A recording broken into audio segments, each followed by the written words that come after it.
Het Suid-Afrika 'n kultuur van drankmisbruik? Welkom by Prontuit.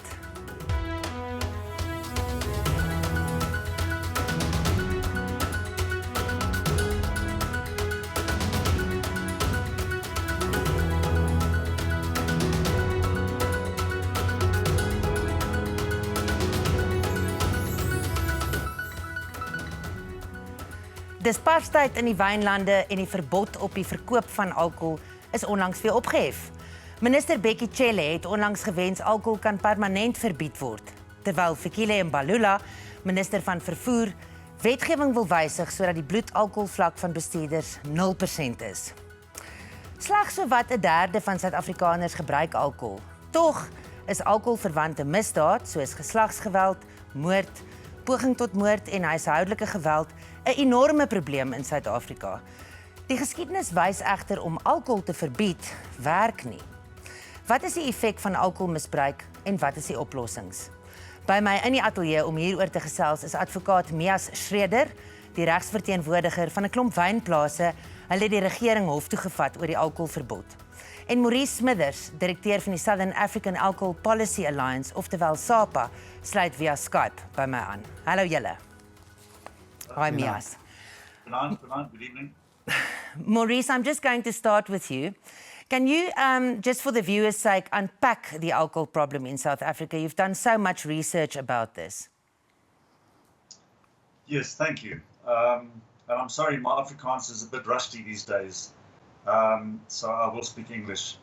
Look, it's quite clear that we have a problem. I mean, COVID has shown it to us, particularly through two particular incidents. One is the increase in trauma in hospitals when alcohol has become available. Just this last week, actually, they discovered that the trauma incidents in the Western Cape went up by 105% after the ban was lifted.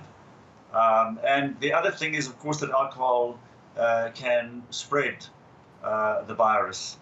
But the broader issue is that we actually have a very cavalier attitude towards alcohol in South Africa. People don't obey the rules, they don't obey the regulations.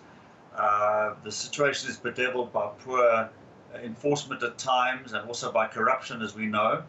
But there's also a culture that's developed in the country which basically encourages people to drink and makes people think that drinking of necessity must be a part of life. Now, of course, we know that's not true, as you pointed out in the beginning. That's only true for about 30% of the population. But nevertheless, of those people, they believe that alcohol necessarily must be part of their lives.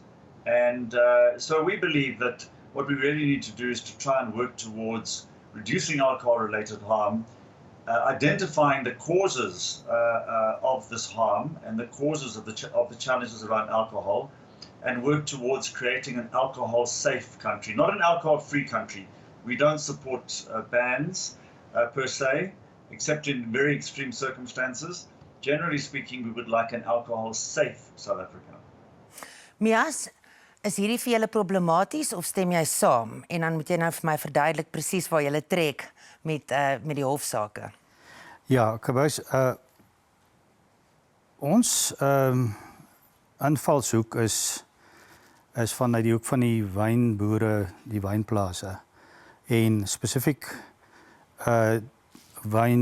tafelwyn. Ons uitgangspunt is dat as dit kom by die verbod van alkohol in die algemeen, is die groot probleem dat daar nie onderskei word tussen wyn en tafelwyn dan spesifiek en die res van die alkoholprodukte nie.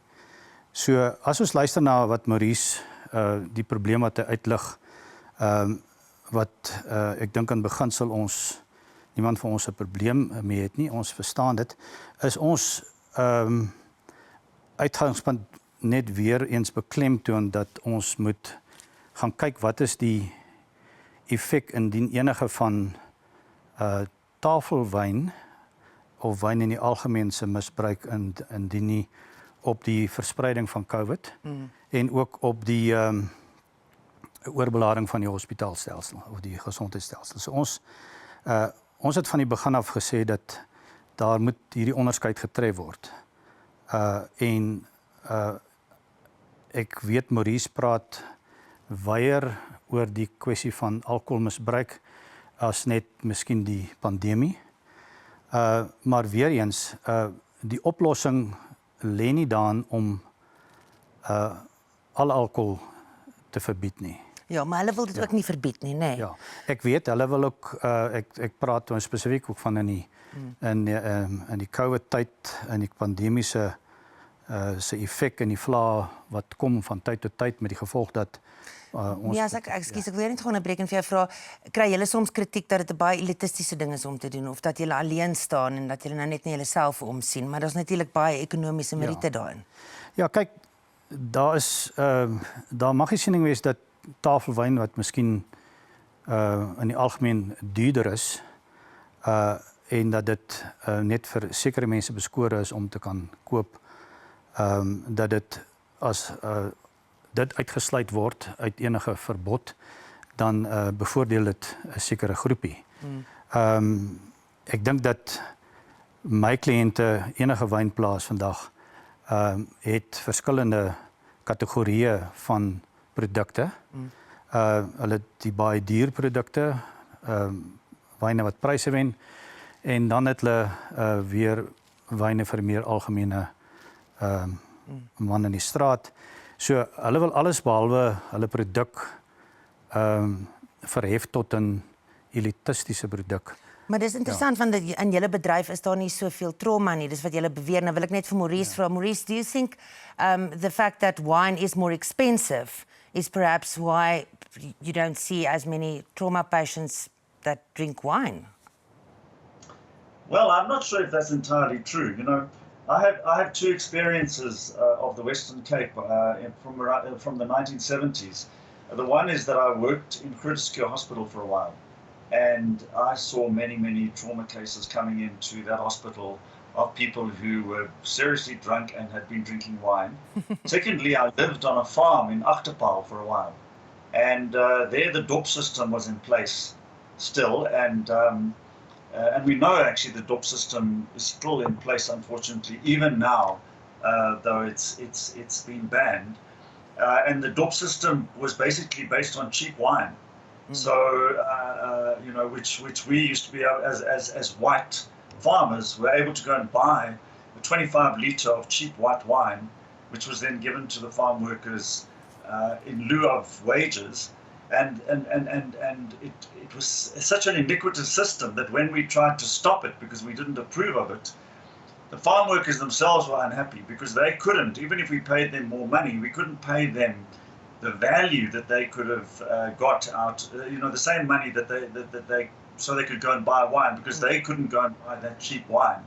And even today, in the wine industry, there's a notorious thing called a rooiproppie, which is a 5 litre of wine. I think they call it rooiproppies because it's got a red cap on it, of similar kind of wine, which is freely available to people to go and buy at a very cheap rate. Yeah. And you know, that actually does contribute to the problem. So yes, of course, you know, if you're selling a bottle of wine for like 200 rand, 300 rand, which I can't even afford, you know, then obviously we're not talking about, you know, not to say you can't get drunk on a 300 rand bottle of wine. I've seen it happen. But nevertheless, I understand the problem. But I think it's also very difficult for government to try and make special treatment for certain aspects of the industry and not for other.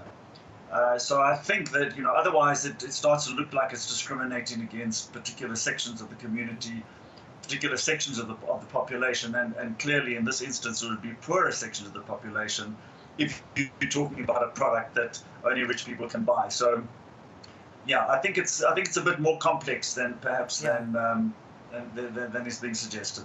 It sounds like a very ironic, complex issue, and ek is seker Mias gaan later vir ons vertel wat sy mening is oor wat jy sopas gesê het, maar ons gaan net gou-gou draai in die winkels maak. Bly ingeskakel.